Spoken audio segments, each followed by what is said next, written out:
Ayon kay Congresswoman Jervel Jinky Beatrix Luistro, chairman ng House Committee on Justice, na nagunguna ngayon sa impeachment proceedings ni Sara Duterte, wala pa daw silang hawak na dokumento galing sa Commission on Audit kaugnay sa mga pangalan na nabanggit ukol sa paggamit ng confidential funds ng Vice President katulad ni Mary Grace Piatos at iba pa. Ayon sa pahayag ni Ted Filon kay Representative Luistro, ito ay hihingin pa lang nila sa Commission on Audit.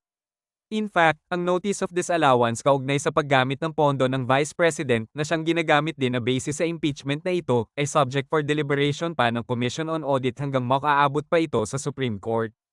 Bakit masyado yatang excited ang mga congressman na ito na patalsikin sa pwesto ang Vice President? In fact, ang bank accounts ng Vice President na sinasabi nilang mas yumaman daw siya ng 50 million ay isusupina pa lang nila galing sa mga bangko dahil ito ay nasa ilalim ng Bank Secrecy Law. So, ibig sabihin ay wala pa sa kanila ang mga ebidensyang ito at hihingin pa lang nila sa mga ahensya at bangko. So, ano ang basis ng mga members ng House Committee on Justice para sabihin na sufficient in substance at sufficient in grounds ang impeachment ni VP Sara? Gayong wala pa naman pala silang hawak na ebidensya. Ayon pa sa kanya, ay hindi kinakailangan na substantial ang evidence para sabihing sufficient in substance ang isang impeachment complaint. Tama ba ito? Kahit siguro hindi abogado ay hindi mahahanap ang loika sa mga katagang ito. Paano naging sufficient in substance ang isang bagay na walang substance? At paano nagkaroon ng grounds ang isang reklamo na hahanapin pa lang ang ebidensya?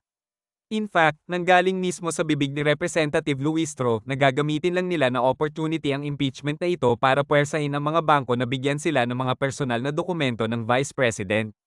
Ganito na ba ang gamit ng impeachment ngayon sa Pilipinas? Para gamiting kapangyarihan upang panghimasokan at harasin ang mga tao at personal na pag-aari ng mga Pilipino. Ayon pa kay Luistro, ang determination daw ng sufficiency ng isang impeachment complaint ay based lang sa kung tawagin ay exclusive judgment ng mga mayembro ng committee. Sa madaling salita ay kapag napagkaisahan ng committee, kahit walang basehan ay pwedeng ipasa ang reklamo. Ang impeachment ay isang legal and at the same time ay political process. Pero either way, dapat nakabase ito sa matibay na mga ebidensya.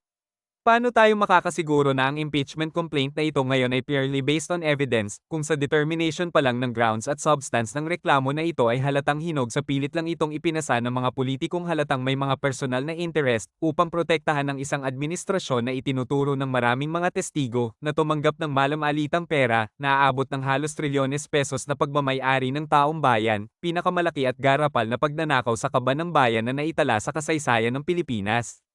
At para patalsikin ang isang taong malaking banta sa kasalukuyang administrasyon dahil kapag ito ay nanalo sa susunod na halalan ay tiyak ang kapalaran ng mga magnanakaw na ito na hinding-hindi ito patatawarin alang-alang sa sambayan ng Pilipino.